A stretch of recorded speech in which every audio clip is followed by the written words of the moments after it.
Thank you, Mr. Nels. The chair recognizes the gentleman from Georgia, Mr. Johnson, for 5 minutes.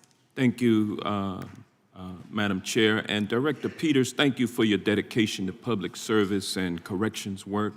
I suppose that the most likely scenario that presents to the Bureau of Prisons when an individual comes into the system and is of the LGBTQ status or category, that person oftentimes is in the middle of a sex change operation, like the January 6th insurrection defendant who broke into the Capitol and was convicted after a jury trial. Is that correct?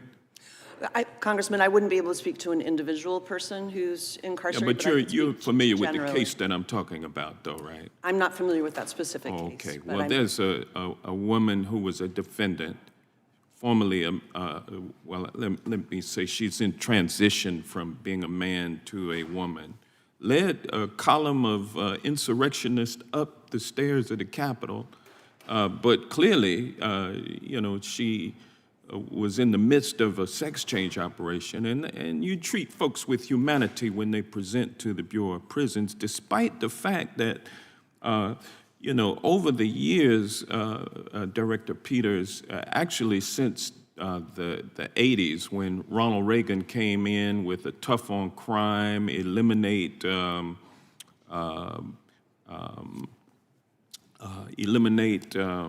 rehabilitation, focus on punishment, and low taxes, less government, along with bills that from the Congress that produced more federal inmates because of a dramatic push in new laws.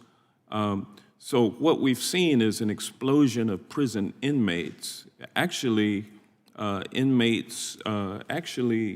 prison population almost doubled by 2000.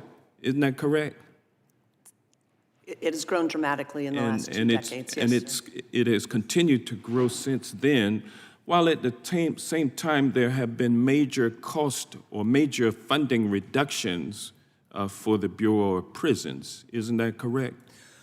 While our budget continues to grow, it is not growing in line with the population. Well, as a matter of fact, you've got about, according to a roll call article I'm looking at here, Congress is poised, it's dated September 12th of 2023, Congress is poised to spend less next fiscal year on federal prison infrastructure, even as a federal watchdog reported this year that the agency is in dire need and has lowballed maintenance funding requests for years. And according to this article, you've got about $2 billion in needs, but yet funding from this MAGA Republican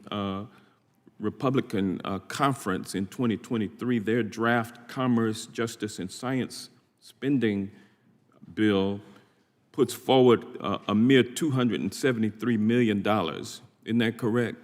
Congressman, we have a $2 billion reported problem. I will share with the committee that's an old number. We're hoping to get a better assessment on the number. It's far more than It's far more than $2 billion, and over the last 10 years, the average allocation for maintenance and repairs was about $100 million a year. And so also staffing shortages are impacted by reduced federal revenue. Isn't that correct?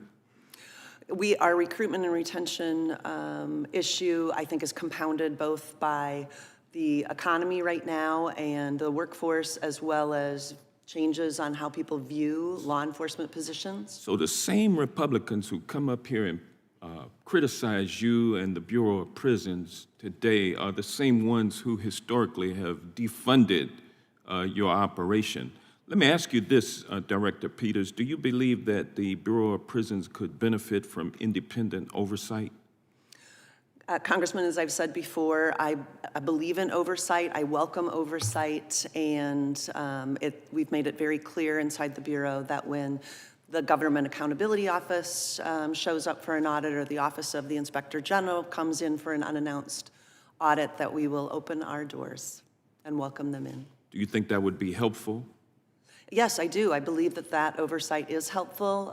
The Office of the Inspector General has begun unannounced audits and visits now that we are out of the pandemic, and I think those visits have proved very, very helpful. Thank you. I yield back.